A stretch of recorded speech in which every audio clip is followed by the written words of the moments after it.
Corridor শীর্ষক ভিডিওতে সবাইকে স্বাগতম। আমাদের দেশের অধিকাংশ মানুষের অভ্যাস হচ্ছে না জেনে কথা বলা, এবং এ দেশে অর্ধশিক্ষিত লোকের সংখ্যা খুবই বেশি। তারা নিজস্ব প্রলাপ বকে, নিজস্ব খেয়ালখুশি মতো কথা বলে, যার মাঝে অন্যতম হচ্ছে এই যে মির্জা ফাকরুল, FUCK, ওই ফাঁকের কথা বলছি, মির্জা ফাকরুল RULE, মানে বুঝে নেন মির্জা ফখরুল ইসলাম আলমগীর বলছে যে আরাকানকে করিডোর দেওয়া যাবে না, এতে করে নাকি বাংলাদেশ গাজা হবে। এই এখন আমরা, এবং আরও কিছু মূর্খ লোকজন আছে, কিছু লোক আছে ইউএসের ব্যাপারে চুলকানি আছে, ভাবখানা এমন যেন চীন বা রাশিয়া হচ্ছে খুব সুফি ধরনের মানুষ, বা আমাদের কোনো পরাশক্তির সাথে সমঝোতা করার বা কোনো ব্লকে ঢোকার দরকার নাই। তাহলে বলবো যে ব্লকে যদি ঢুকতে না চান, আফগানদের মতো ওরকম রাষ্ট্র বানান, কিন্তু ওরকম তাগত কি আছে, ইমান আছে? নাই। অতএব ব্লকে ঢুকতেই হবে। এখন চলুন আমরা দেখে নেই আমাদের উপমহাদেশ বা দক্ষিণ পূর্ব এশিয়ার অবস্থাটা কি ব্লকের। প্রথমেই হচ্ছে পাকিস্তান। পাকিস্তান চাইনিজ ব্লকের অংশ, চাইনিজ ব্লকের সদস্য। তারপরে যে দেশটা আসবে বৃহৎ দেশ, সেটা হচ্ছে ভারত। ভারত কিন্তু রুশ ব্লকের সদস্য, এখন থেকে না, সেই 71 সাল থেকে রুশ ব্লকের সদস্য। তারপরে আসেন উত্তর দিকে নেপাল। নেপালও রুশ ব্লকের দুঃখিত, নেপাল চাইনিজ ব্লকের সদস্য।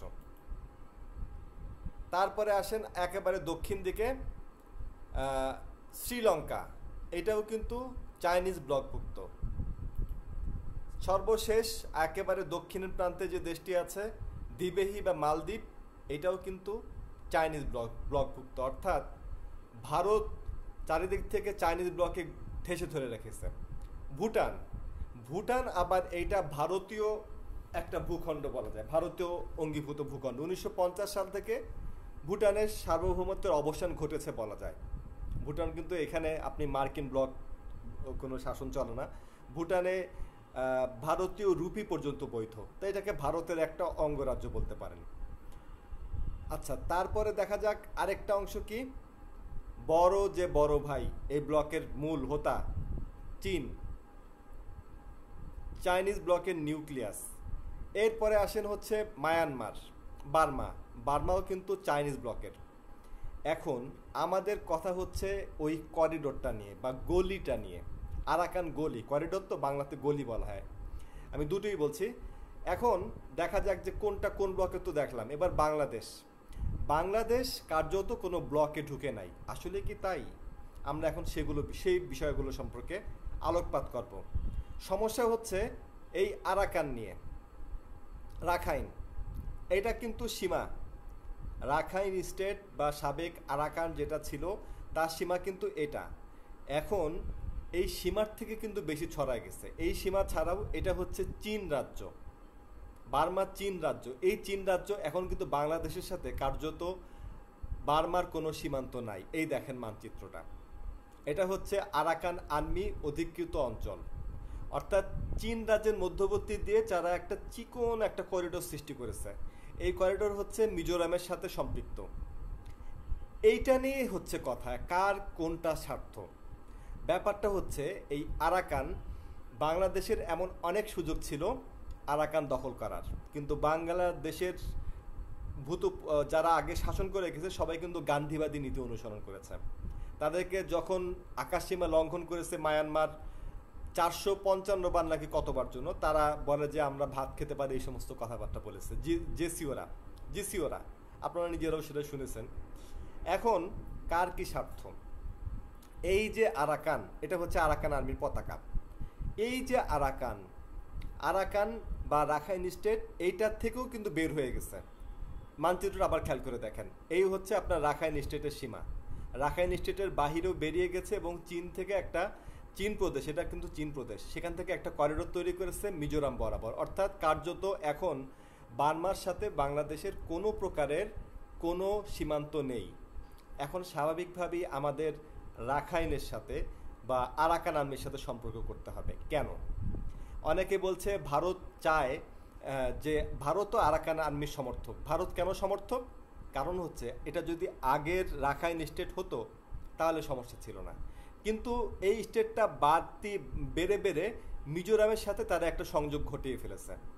ভারতের একটা দরকার ছিল সমুদ্রে যাওয়ার পথ, সাতকন্যা সমুদ্রে যাওয়ার পথ, চট্টগ্রাম বন্দর। যেহেতু এখন সরকার পরিবর্তিত হয়ে গেছে, এখন এই সরকার আর ভারতকে গোনায় ধরছে না, সেই হিসেবে চট্টগ্রাম বন্দর ঢালাওভাবে ব্যবহার করতে পারছে না। এখন তাদের নতুন মিত্র দরকার। সেই কারণে তারা রাখাইন স্টেটের আরাকান আর্মিকে সমর্থন করছে। ভারত কিন্তু এটা আগেও করত। কেন করত? কারণ হচ্ছে এই পতাকা, অর্থাৎ বার্মা ছিল চাইনিজ ব্লকের সদস্য। এই কারণে চাইনিজ ব্লক আবার ভারতের সব থেকে বড় শত্রু। তাই ভারত চাইতো চাইনিজ ব্লকটা দুর্বল হোক। যখন আরাকান আর্মি লড়াই শুরু করে তখন থেকে কিন্তু ভারত তাদেরকে সহায়তা দিয়ে আসছে। এর কারণ হচ্ছে তারা চাইতো এই ব্লকটা দুর্বল হোক, চীন ব্লকটা দুর্বল হোক, বার্মা দুর্বল হোক। কিন্তু এখন দেখা গেছে তাদের জন্য হিতে বিপরীত না, বিপরীতে হিত হয়ে গেছে। তারা এই যে একটা করিডোর করে ফেলেছে ভারত এবং আরাকানের মধ্যবর্তী স্থলে, সেই কারণে তারা এখন আরাকান আর্মিকে তোয়াজ করছে। ভারত আরাকান আর্মিকে চায়, কারণ ভারত চায় এই যে মিজোরাম দিয়ে আরাকান দিয়ে তারা সমুদ্রে বের হতে পারবে। এদের বন্দর আছে, আকিয়াব বন্দর। আমি যদি জুম ইন করি তাহলে বুঝতে পারবেন।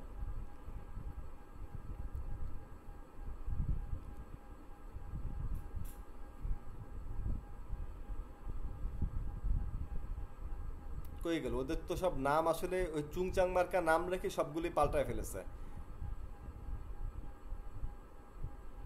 আকিয়াব বন্দরের এই আশেপাশেই হচ্ছে আকিয়াব বন্দর, এই রামব্রি দ্বীপ, এই দ্বীপ হচ্ছে রামব্রি, এটার আশেপাশেই হচ্ছে আকিয়াব বন্দর। তা আকিয়াব হচ্ছে তাদের সমুদ্র বন্দর। এই সমুদ্র বন্দরটা তারা ব্যবহার করতে চায় ভারত, অর্থাৎ সাতকন্যা থেকে যত সাপ্লাই সেটার জন্য পথ তারা চায়। এই জন্য তারা আরাকান আর্মিকে তোয়াজ করছে। এটা হচ্ছে ভারতের স্বার্থ। আচ্ছা, এবার চীনের কি স্বার্থ? এটা তো চাইনিজ ব্লকের সদস্য বার্মা, কিন্তু বার্মা চাইনিজ ব্লকের সদস্য হওয়া সত্ত্বেও চীন এখন কেন আরাকান আর্মিকে সাহায্য করছে? কারণ চীন কোনো দুর্বল মরা ব্যক্তিকে সাহায্য করে না। চীন বুঝতে পেরেছে এই দেশটার পতন ঘটবে, অর্থাৎ এই যে আমরা এটাকে ওরা যে মায়ানমার নাম দিয়েছে, মায়ানমা, ওদের ভাষায় হচ্ছে মায়ানমা, আসলে হচ্ছে বার্মা। তারা এখানে বহু জাতির বাস, বার্মিজ জাতি হচ্ছে প্রধান। এই কারণে ইউএসএ সবসময় এদেরকে বার্মা বলে সম্বোধন করে। এরা চাচ্ছে একটা ইউনিয়ন গঠন করতে, সব জাতির সমন্বয়। কিন্তু বার্মিজরা অন্যান্য জাতিগুলোকে কচুকাটা করছে। তো অন্যান্য জাতিগুলোর মাঝে যে বিভেদ, অত্যাচার শুধু আরাকানে না, এটা সব জায়গায় চালাচ্ছে। এটা কাচিন চীনে চালাচ্ছে, শানে চালাচ্ছে, কায়াহতে চালাচ্ছে বার্মিজরা। এখন বার্মিজরা চাচ্ছে, চীন চাচ্ছে যে এটাকে সহযোগিতা করত, কিন্তু এখন যেহেতু তারা এই কোন্দল শেষ করতে পারছে না এবং এখানে আসলে তাদের কোনো আশা নাই, আর চীনের যেটা চাওয়া সেই আশাটা এমনি পূরণ হয়ে গেছে। সেটা হচ্ছে চীনের সাথে সরাসরি এই যে উপসাগরটা আছে, এটার নাম হচ্ছে মার্তাবান উপসাগর। এই যে উপসাগরটা, এটা মার্তাবান উপসাগরে প্রবেশপথ চীন চাচ্ছিল, সেটা সে ইতিমধ্যেই পেয়ে গেছে, কারণ বার্মা হচ্ছে তাদের ব্লকভুক্ত এলাকা। চীনের আরও একটা দাবি, সেটা হচ্ছে বঙ্গোপসাগরের সরাসরি প্রবেশপথ। তো ওটা তো মরা, বার্মা তো মরা এখন আরাকান আর্মির সময়। সেই কারণে তারা আরাকান আর্মিকে সাহায্য করেছে, কারণ তারা চায় এখানে তো ওদের ব্লকভুক্ত দেশ, তারা সরাসরি এই রাখাইন স্টেট ব্যবহার করতে পারবে, আকিয়া বন্দর ব্যবহার করতে পারবে, চীনের আধিপত্য আরও বাড়বে। আকিয়া বন্দর চীনের ব্যবহার করা কেন দরকার? কারণ চীনের জন্য যোগাযোগ সোজা হবে এই নেপাল এবং তারপরে মালদ্বীপ এগুলোর জন্য, এছাড়াও নেপালে যাওয়ার জন্য, আমি ভুল বলেছি, শ্রীলঙ্কা, মালদ্বীপ এগুলোতে যোগাযোগের জন্য, এবং এখান থেকে সরাসরি তারা বাংলাদেশের ভিতর দিয়ে নেপালে যোগাযোগ করতে পারবে। বাংলাদেশের সাথে তাদের ভালো সম্পর্ক দরকার। এই হচ্ছে চীনের স্বার্থ। এখন ইউএসএ আমাদের কাছে কি চায়? ইউএসএর স্বার্থটা কি? এই যে আপনার অঞ্চলটা, অর্থাৎ রাখাইন স্টেট যে অঞ্চলটা, এটা হচ্ছে খনিজ সম্পদে পরিপূর্ণ। সোনার খনি আছে, গ্যাসের খনি আছে। এটা ভাবলে ভুল করবেন, ইউএসএর কিচ্ছু নাই। ইউএসএর পর্যাপ্ত পরিমাণে স্বর্ণ বলেন, গ্যাস বলেন, এমন কিছু নাই যে ওদের নাই। কিন্তু ওরা বুদ্ধিমান বলে এগুলোকে সংরক্ষণ করে রেখেছে, যুদ্ধের সময় এগুলো ব্যবহার করবে, আর বাকি সময়টা গোটা বিশ্ব থেকে লুটে পুটে নেবে। এটা হচ্ছে ইউএসএর নীতি। সেই নীতির আলোকে ইউএসএ এইখানকার খনিজ সম্পদ আত্মসাৎ করতে চায়।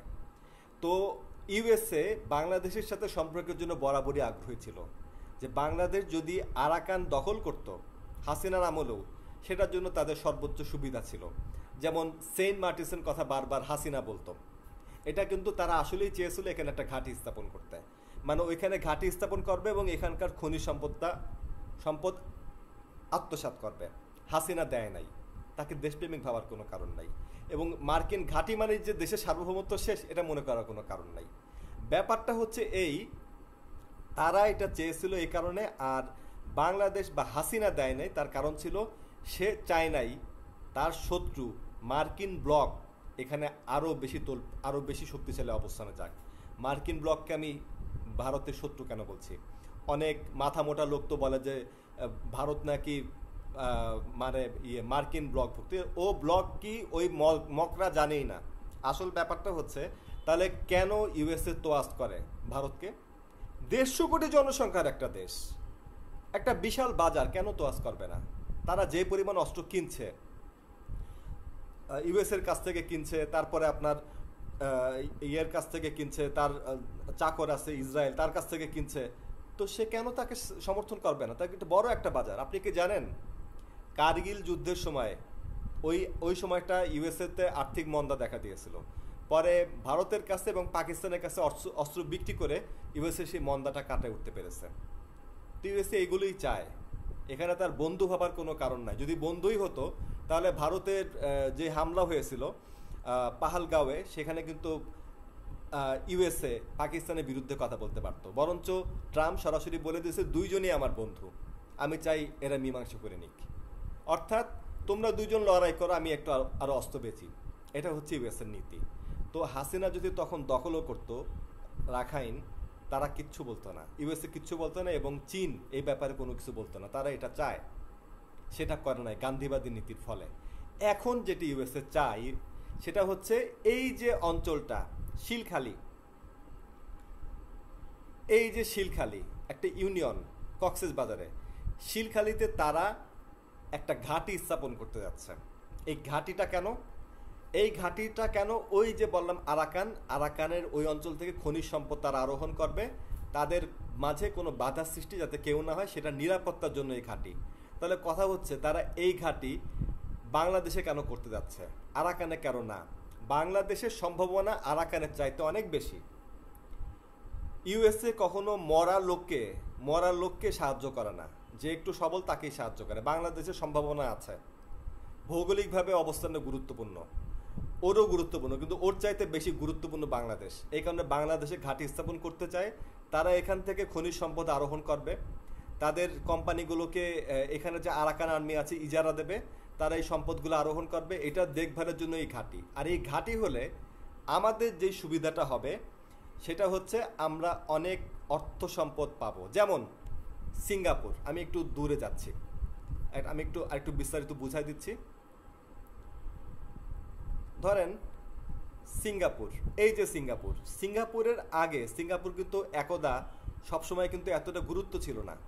আগে গুরুত্ব ছিল মালাক্কা, এই যে দেখতে পাচ্ছেন না, এই মালাক্কা সালতানাতের আমলের গুরুত্ব ছিল। পরে এটার ব্রিটিশরা এটার গুরুত্ব হয় হচ্ছে সিঙ্গাপুরে। এখানে কিন্তু একটা প্রণালী আছে, ছোট্ট একটা প্রণালী, এই দেখেন, এই যে দেখতে পাচ্ছেন না, এটাই হচ্ছে প্রণালী, এটা হচ্ছে ওদের সীমার, এই হচ্ছে প্রণালী। তো চীন বলেন, কোরিয়া উপদ্বীপ দুইটা রাষ্ট্র বলেন, জাপান বলেন, তারপর রাশিয়ার পূর্বাঞ্চল বলেন, সব কিন্তু এই প্রণালীতে ঢুকে। এই প্রণালীটাকে ব্যবহার করে যে এখানে যে কর বা শুল্কটা আদায় হয়, এবং বিমান বলেন, আকাশপথ, সেখানের জন্য কিন্তু সিঙ্গাপুর একটা ঘাঁটি বা একটা আশ্রয়স্থল বা কি বলে বিশ্রামস্থল, যে এখানে একটা অবকাশ স্থল বলতে পারেন। বিমান পথের জন্য সিঙ্গাপুরে একবার থামবেই। তো ওরকমভাবে এখন প্রধান উপদেষ্টার যে প্রেস সচিব, উনি একটা কথা বলেছেন, সেটা আমি মুখ খারাপ করেই বললাম, কারোর কলিজে আঘাত লাগতে পারে, সেজন্য আমি দায়ী না। আমাদের বালপাকনা পিনাকির আবার সে বলে ফেলেছে যে উনি নাকি প্রধান উপদেষ্টার প্রেস সচিব নাকি মুখ ফসকে বলে ফেলেছে। না, প্রধান উপদেষ্টার প্রেস সচিব ওই পিনাকির ধরনের লোক না, সে যথেষ্ট ঘিলুওয়ালা মানুষ, সেটা মুখ ফসকে বলা নাই। সে ঠিকই বলেছে মানবিক করিডোর না। তাহলে কিসের করিডোর? ডক্টর ইউনূস কোনো দেশকে, বাংলাদেশের মানে ব্যাপারে কোনো দেশকে মাগনা কোনো সুবিধা দেন না। উনি যেটা চাচ্ছেন, বাংলাদেশের ভূখণ্ড পার্শ্ববর্তী অঞ্চলগুলো ব্যবহার করবে, ট্রানজিট, ব্যবহার করবে এবং সিঙ্গাপুরের মতো উন্নত হবে। আর বাংলাদেশের যে টাকাটা আসবে টাকাটা দিয়ে সামরিক শক্তি বাড়াবে। উনি আজকেও একটা কথা বলেছেন, সেটা হয়তো অনেকে শুনেছেন, যে যুদ্ধের যেরকম অবস্থা সেখানে আমরা তো বসে থাকতে পারি না, আমাদের সামরিক শক্তিও বাড়াতে হবে। বাড়ানোর জন্য টাকা লাগে, পর্যাপ্ত টাকা লাগে। তো এই টাকাটা আসবে হচ্ছে এই সব করিডোর দিয়ে, নেপালের জন্য করিডোর দিয়ে। এই করিডোরটা দিলে ওনার প্রেস সচিব যেটা বলেছে, সে কোনো বলদা লোক না, পিনাকি ধরনের ওই মানে মাথা পাগল লোক না, যে একবার বলে যে তারেক জিয়া হবে তার সহকারী, আবার বলে যে তারেক জিয়াকে আবার বিএনপিকে ধুয়ে দিচ্ছে। ওই ধরনের মাথা পাগল লোক না। প্রধান উপদেষ্টার প্রেস সচিব যাকে দেখেন ভোলা ভালা মনে হয়, বহুত শিয়ানা মাল। এইটা আসলে কোনো মানবিক করিডোর না। এই করিডোর হচ্ছে আরাকান আর্মিকে দেওয়া হবে। আরাকান আর্মি না, তারা এখন রাষ্ট্র গঠন করে ফেলেছে। দেওয়া হবে, এই দিক থেকে পণ্য পরিবহন হবে চট্টগ্রাম বন্দর দিয়ে। আর এইখানে এই তো আমাদের চট্টগ্রাম বন্দর, এখান দিয়ে পণ্য পরিবহন করবে আরাকান আর্মি বা আরাকানের লোকরা। আর এইখানে ইউএসএ হচ্ছে শিলখালিতে ঘাঁটি বসাবে। ইউএসএ যেই দেশে ঘাঁটি বসায় সেই দেশ কিন্তু উন্নত হয়, এবং সেই দেশে কোনো ওই দেশের শত্রু যদি কোনো নেংটিওয়ালা লোক হয়, ধুতি পরা লোক হয়, তার কিন্তু ধুতি পাত্র ভিজে যাবে, ওই দেশে আক্রমণ করতে পারবে না। উদাহরণ দেখেন তুর্কির দিকে। ইতিহাস যারা জানেন না, ইতিহাসটা খোঁজ নিয়ে দেখেন তুর্কি আগে কি ছিল। তুর্কি যদি ন্যাটোতে না ঢুকতো, রাশিয়া তুর্কির ঘাড় মটকে দিত। আজকে তুর্কির অবস্থান কোথায় চলে গেছে? তুর্কিকে কেউ হামলা করার সাহস করতেছে? করছে না। আমেরিকান ঘাঁটি আছে তাই। ইউএসএ ঘাঁটি, আমেরিকান ঘাঁটিটা আমাদের জন্য আশীর্বাদ, এটা কোনো অভিশাপ না। আর বলদেরা হচ্ছে বলতেছে আমরা গাজা হয়ে যাব। আমি বলবো আগে লেখাপড়া কর, লেখাপড়া কর, এমনি যে মৌলিক লেখাপড়া সেগুলো কর, তারপরে ভৌগোলিক বিষয়, ইতিহাস, কখন কি ঘটেছে সেগুলো নিয়ে মাথা ঘামা, কোথায় কোনটা অবস্থিত সেগুলো জান, তারপরে একটু বয়ান দে। এটা আমাদের জন্য মোটেও ঝুঁকি না, বরঞ্চ আমাদের জন্য এই আরাকান করিডোর বা আরাকান গলি বা আরাকানের বারান্দা আমাদের জন্য উপকারী। এটা হলে দেশ উন্নত হবে, সমৃদ্ধশালী হবে, এবং ইউএসএকে যদি আসলে শিলঘাটিতে ঘাঁটি করতে দেওয়া হয় আমাদের জন্য ভালো। তখন নেংটিয়া ধুতি খুলে যাবে। বাংলাদেশকে ইউএসএ বেশি গুরুত্ব দেয় ভারতের চাইতে, কারণ ভারত কিন্তু কখনো ইউএসএ কোনো ঘাঁটি বলেন বা তার ব্লকে নিতে পারবে না। এইটা ইতিমধ্যেই ইন্দিরা গান্ধী তাকে একেবারে দলিলপত্র চুক্তিনামার মাধ্যমে সে রুশ ব্লকে ঢুকে গেছিল। ইন্দিরা গান্ধীর আমল থেকে সে রুশ ব্লকের সদস্য। এখনো দেখেন সে পুতিন সবার আগে বলে ভারতের পাশে থাকার ঘোষণা দেয়, পাকিস্তান হামলা করলে এইসব উস্কানি মার্কা কথাবার্তা বলে। তো বাংলাদেশকে কেন গুরুত্ব দেয়? কারণ বাংলাদেশ কোনো ব্লকের এখন পর্যন্ত নাই, কিন্তু বাংলাদেশ চীনের সাথে ভালো সম্পর্ক রাখছে, ইউএসএর সাথে ভালো সম্পর্ক রাখছে। তো বাংলাদেশকে যদি মার্কিন ব্লকভুক্ত করা যায়, ইউএসএর জন্য অনেক বড় সুবিধা। কেন সুবিধা? মানচিত্রটা দেখেন একবার। এইদিকে হচ্ছে রুশ ব্লক, এইদিকে চাইনিজ ব্লক, এইদিকে নেংটিয়া, এইদিকে চাইনিজ ব্লক, এইটা চায়না, এইটা হচ্ছে রাখাইন। এখন ইউএসএ যদি এখানে ঘাঁটি করে, আরাকান আর্মি মার্কিন ব্লকভুক্ত হবে। আর মার্কিন ব্লকভুক্ত হলে তখন অত্যন্ত সহজ হবে বাংলাদেশে ঘাঁটি স্থাপন করে এখান থেকে সব সম্পদ আরোহণ করার। আমাদের এখানে ঘাঁটি স্থাপন করলে আমাদেরই সুবিধা, যেটা বললাম, আমরা অনেক শুল্ক পাবো, শুল্কের ফলে আমরা উন্নতি করতে পারবো। এখন কথা হচ্ছে ইউএসএ বাংলাদেশের কাছে এটা কেন চাচ্ছে? কারণ এই যে যত ষড়যন্ত্র হচ্ছে এই সরকার আসার পরে, আপনারা কি মনে করেন এগুলো ডিজিএফআই এগুলোকে ঠিক করে দিচ্ছে, ধরাই দিচ্ছে প্রধান উপদেষ্টার কাছে? না, ডিজিএফআই কোনো কাজ করে না। ডিজিএফআই কাজ ভুলে গেছে। তাদের প্রধান কাজ হচ্ছিল, প্রধান কাজ এখনো আছে, সাধারণ জনগণ কে কি করতেছে, কে কি বলতেছে তাদের বিরুদ্ধে, তাদের বাপদের বিরুদ্ধে ধরে ধরে ওগুলোকে জেলে ঢুকানো, ওইগুলোকে আয়না ঘরে নেওয়া। যত ঘটনা বাংলাদেশে ঘটতেছে, যত দুর্যোগ যাচ্ছে, সিআইএ ডক্টর ইউনূসকে সাহায্য করছে। তো তারা তো মাফিয়া ধরনের, ইউএসএ পরাশক্তি করলে এমনই হয়। তারা এই কারণে একটা সুবিধা যাচ্ছে, সুবিধাটা হচ্ছে ঘাঁটি, এই শিলখালি ঘাঁটি। শিলখালিতে তারা একটা ঘাঁটি স্থাপন করতে যাচ্ছে। আর আরাকানের যে করিডর, এইটা যদি হয় আমাদের উভয় পক্ষের জন্যই ভালো। কারণ আমরা চীনের সাথেও আমাদের ভালো সম্পর্ক থাকবে, চীনও এটা ব্যবহার করতে পারবে, এটা আরাকান ব্যবহার করতে পারবে, এটা ইউএসএ ব্যবহার করতে পারবে। আর যদি এখানে একবার ঘাঁটি হয়ে যায়, তাহলে নেংটিয়া এই আকিয়া বন্দর ব্যবহার করতে পারবে না। মানে নেংটিয়ার যে স্বাদ ছিল, যেহেতু একটা সংযোগ হয়ে গেছে, চীন রাজ্যের বিরুদ্ধে একটা সংযোগ হয়ে গেছে, এই নেংটিও চাচ্ছে এগুলো আকিয়া বন্দর ব্যবহার করতে সাতকন্যার জন্য। বাংলাদেশ যদি ঘাঁটি দিয়ে দেয় ইউএসএকে, নেংটিয়া এটা পারবে না। আর বাংলাদেশের বলদাগ যেগুলো আছে, কিছু কাঠমোল্লা আছে, তারা খুবই খেপে গেছে এটার জন্য।